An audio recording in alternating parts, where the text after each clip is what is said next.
Every day we walk past them, those old buildings with windows and doors buried halfway underground. We're told this is the cultural layer, the dust of ages that has slowly and steadily accumulated over centuries. The official version sounds simple and logical. But what if it isn't the harmless dust of time? What if it's the silent evidence of a global event that literally buried an entire world, erasing it from our collective memory? This question is the starting point of our investigation. And it's not just about the giants of ancient myths. It's an attempt to understand why our cities look the way they do and what secret their buried floors truly hold. Let's leave the buried floors behind for a moment and look inside our museums.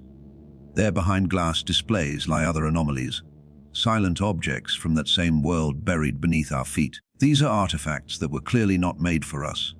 In the armories, you can see enormous firearms that are simply baffling. Scholars suggest they were specialized tools, perhaps for duck hunting, but a closer look at the details causes this explanation to fall apart. Consider the immense trigger and firing mechanism. A person of our size would have to pull it with their entire hand, making any kind of accurate aim impossible. The stock of such a weapon is so large that bracing it against one's shoulder is out of the question. This isn't a hunting tool. It's a personal weapon, perfectly fitted to the anatomy of someone many times larger than an average human. Next to the firearms, one often finds giant swords. Historians label them as two-handed or ceremonial. But what warrior would realistically enter a battlefield with such a cumbersome machine? While he struggled to lift the massive blade, an opponent with a standard sword could land several precise strikes. Such a weapon is ineffective, even dangerous for a warrior of our stature. It only becomes deadly and practical under one condition. If its wielder was around 4 or 13 feet tall, only then does this blade transform from an impossible weight into a balanced and fearsome weapon proportional to its owner. But the world of the past was not only for warriors. Let's move from the armories to the libraries and archives. There we find books of such immense size that they're hard to even imagine on a modern bookshelf. Lifting one of these volumes is a serious physical effort. Reading it while holding it is uncomfortable. Storing it is impractical, as a single tome takes up the space of a dozen regular books. Perhaps they contain a vast amount of information that justifies their size. But open them and you see large, widely spaced text. The very process of making such editions required a colossal amount of material and labor, far more than for standard format books. All these objects, the guns, the swords, the books, have one thing in common. They are completely illogical and non-functional for people of our size. Their existence has only one rational explanation. They were everyday utilitarian items for their true owners. These objects are real. Therefore, their owners must have been real too. But who were they? Just a few unusually tall individuals, natural anomalies. Photographs taken only a century and a half ago reveal a far more profound reality. Modern science offers us a convenient explanation. Gigantism. It's a medical condition, a malfunction of the pituitary gland that leads not only to abnormal growth, but also to numerous health problems and a shorter lifespan.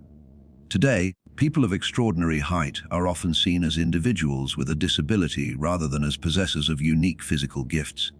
However, old photographs and chronicles from the late 19th and early 20th centuries tell a completely different story.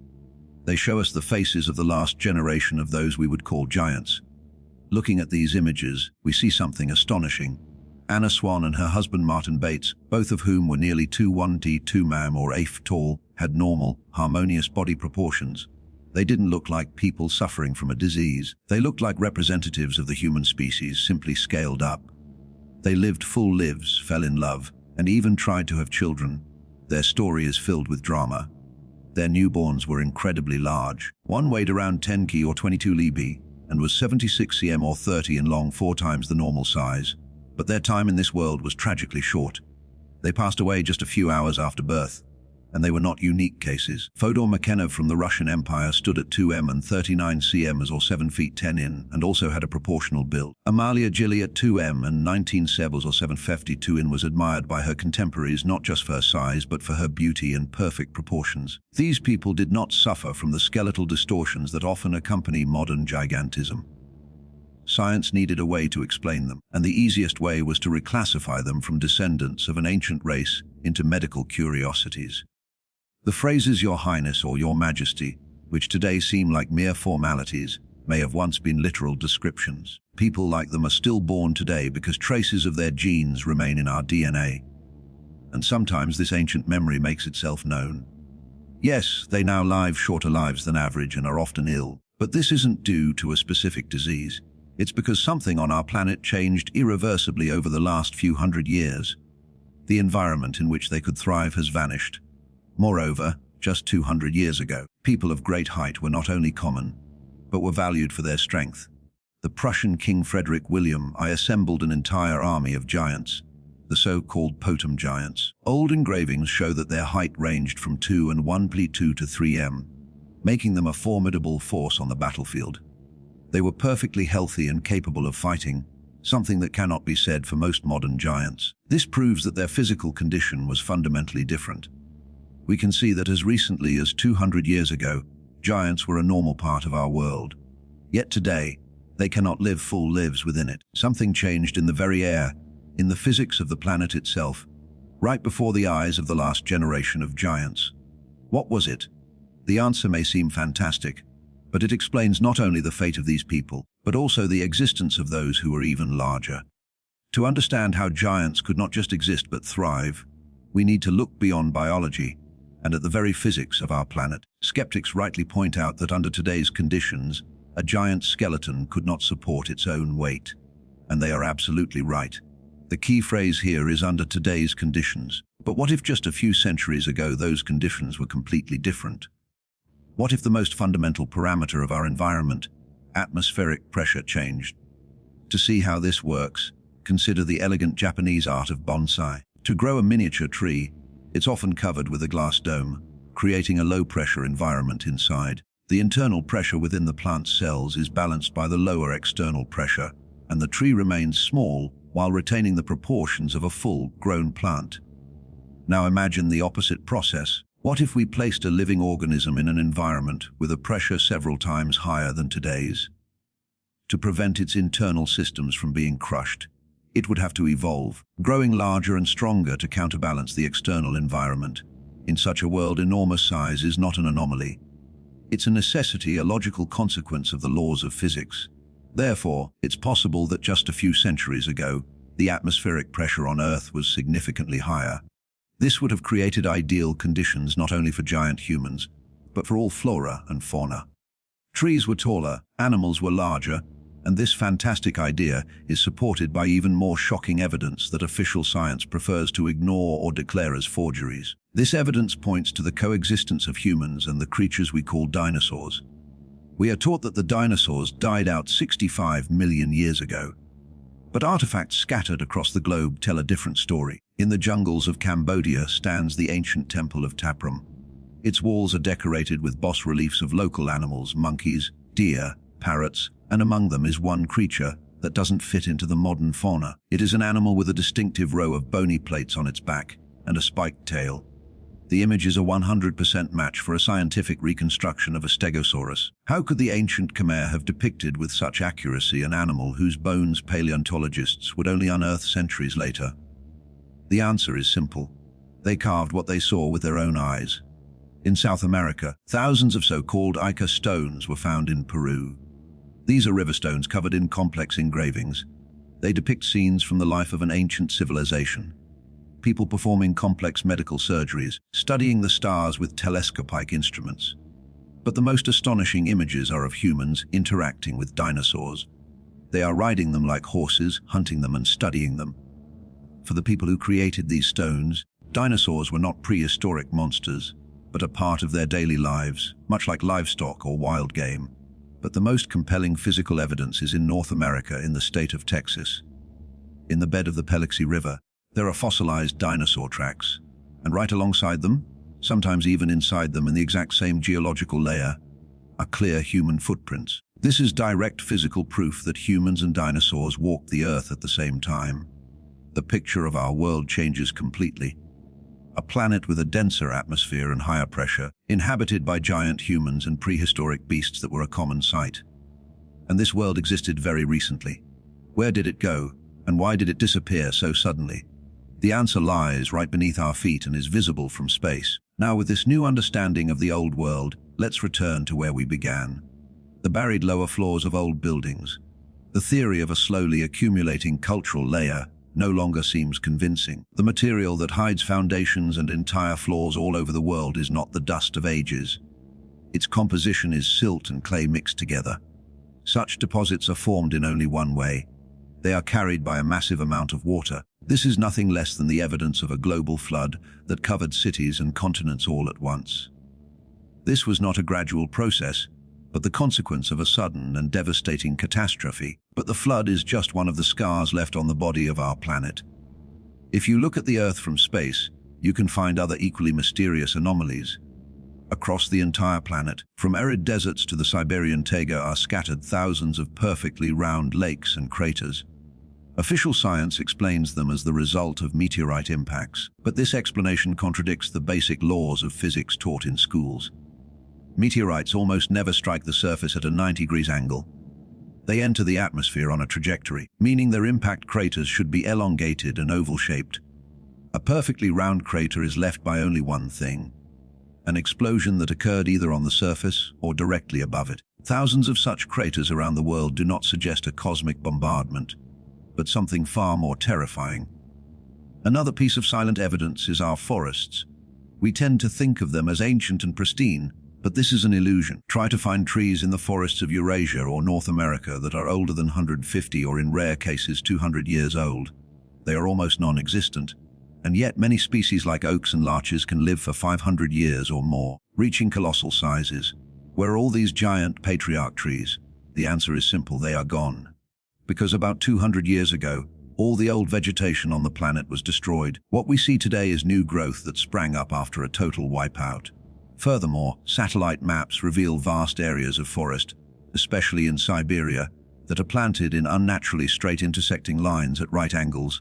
This doesn't look like a natural forest, but a massive reforestation project systematically carried out by someone after the old biosphere had been completely erased from the face of the Earth. Now, let's put all the clues together. The buried cities are evidence of a global flood. The perfectly round craters are evidence of multiple powerful explosions. The absence of old-growth forests and the strange tree plantations are evidence of the complete destruction of the old biosphere and a subsequent attempt to restore it. When we see all of this together, it no longer looks like a series of random natural disasters. It looks like the aftermath of a deliberate and total assault. This wasn't a natural catastrophe. This was a war. A war on a scale we can barely even imagine. A war. But how could it not only destroy cities, but change the very physics of the entire planet? How could a war switch off the world for giants and dinosaurs, making it uninhabitable for them, but leave it for us, the smaller humans? We have a disturbingly precise modern analogy that will help us understand a war. But this was not a clash of armies armed with steel and gunpowder. This was a war of a different order, using technologies capable of striking not at cities or armies, but at the planet itself, at the fundamental laws of its physics. The perfectly round craters scattered across the globe are the marks of explosions of such colossal power that they literally tore a hole in the dense atmosphere of the ancient world. A series of such strikes, perhaps delivered simultaneously at different points on the planet, led to a catastrophic and almost instantaneous drop in atmospheric pressure. The sky, in a literal sense, fell. To understand what happened next, imagine a deep-sea fish that is rapidly brought to the surface. Its body, adapted to the immense pressure of the water column, literally expands in the low-pressure environment of the surface. For the giants and massive animals of the old world, the drop in atmospheric pressure was exactly like that, but on a planetary scale. Their powerful bodies were perfectly balanced with the dense, heavy atmosphere. The internal pressure of their bodies was counteracted by the external pressure. When that external pressure vanished, the balance was broken. Their systems simply could not handle it. This was not a gradual process of extinction. It was a sudden physiological collapse for every large species on the planet. But why did we survive? Why did humans and animals of our current size endure? The answer lies in scale. Our smaller bodies, having less internal pressure, had a chance to adapt to the new hostile conditions. This adaptation required a fundamental change in our biochemistry. Our body's internal pressure is about 6 to 7 atmospheres. To compensate for this pressure in a thin atmosphere, and to keep from literally being torn apart from the inside, our bodies needed an external regulator. That regulator became common table salt. The need for salt, which seems natural to us today, may have been the very evolutionary mechanism that allowed our ancestors to survive in a world with a fallen sky. This abrupt change made the world incredibly heavy to live in. Look at the fashion of the 19th and early 20th centuries. Everywhere in photographs and chronicles, we see people with walking sticks. And not just elderly aristocrats, young people, men and women of all classes are seen with canes. In the 20th century, it truly became a fashion accessory. But in the 19th century, it was a grim necessity. After the catastrophe, it was simply difficult for people to move around. Gravity hadn't changed, but the feeling of one's own body had. The cane was not a style choice. It was a support to help survivors navigate the new physically difficult conditions. The giants and dinosaurs simply couldn't adapt, and so they vanished. This may all sound like a bold theory, but we have irrefutable proof that this mechanism works. And this proof comes from our own recent history.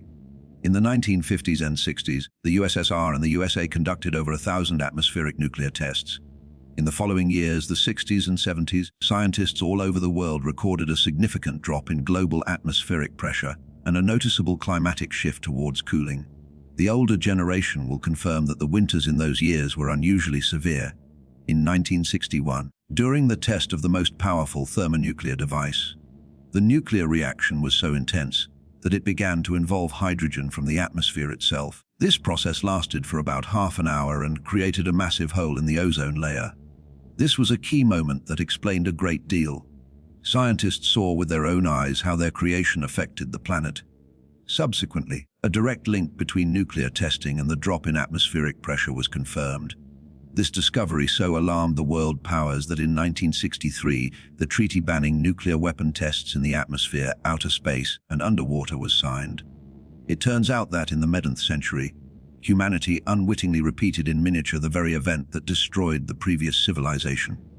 Terrified by the consequences, they banned the tests. But the ultimate question remains: who was fighting whom 200 years ago? And who won that war? The answer to who fought whom and who won that war can be found by simply looking around. The victors were the ones who remained. The victors were the ones whose world we now consider to be the only one possible. We are living in a world that was literally built on the ruins of the previous one, and we are breathing air that was specifically altered to be uninhabitable for our predecessors. The victors of that war achieved more than just military superiority. Their goal was something far grander, a complete and final changing of the rules of the game, a reformatting of the planet itself. They didn't just destroy their enemy.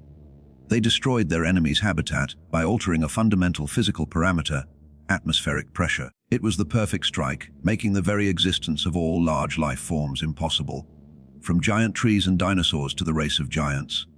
For them, the new world became a death trap, while for the ancestors of modern humanity, it became the only chance for survival. After the physical world was changed, the second equally important phase began: changing history. The very memory of the past had to be erased. The victors needed to create a new reality, a new timeline in which there was no room for the world that came before. And this task was accomplished with astonishing efficiency. All traces and artifacts were carefully gathered and reinterpreted, the fossilized skeletons of enormous creatures. They were named dinosaurs and placed in the distant past, separated from us by an insurmountable gulf of 65 million years. This brilliant manipulation of time instantly severed any possible connection between these creatures and the recent history of mankind. The giant tools and weapons in museums, they were given convenient and unquestionable labels: ceremonial, parade, two-handed. These terms turned the utilitarian objects of another race into curiosities and exceptions that didn't disrupt the official picture of the world.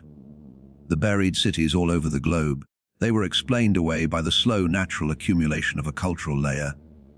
This version concealed the true cause, a sudden and catastrophic flood that was just one of the consequences of that global war. The ancient legends and myths of giants, titans, and dragons found in every culture on the planet, they were relegated to the realm of fairy tales, fictions, and children's fantasies. In this way, the ancestral memory of humanity itself was discredited, transforming from historical chronicle into folklore. As a result, we find ourselves in a perfectly constructed reality. We live in a world we believe to be the only and unchanging one.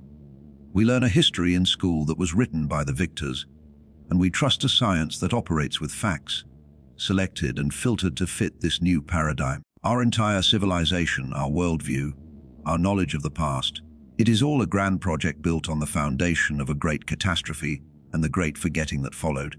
Now, knowing this, look again at the buried buildings in your city, at the old maps where familiar lands are marked as blank spaces or the mysterious Tartary, at the legends of dragons and giants you were told as a child. Perhaps these are not just stones, paper and fairy tales. Perhaps they are the surviving fragments of a mosaic, shards of the truth about a lost world. The truth is much closer than we think.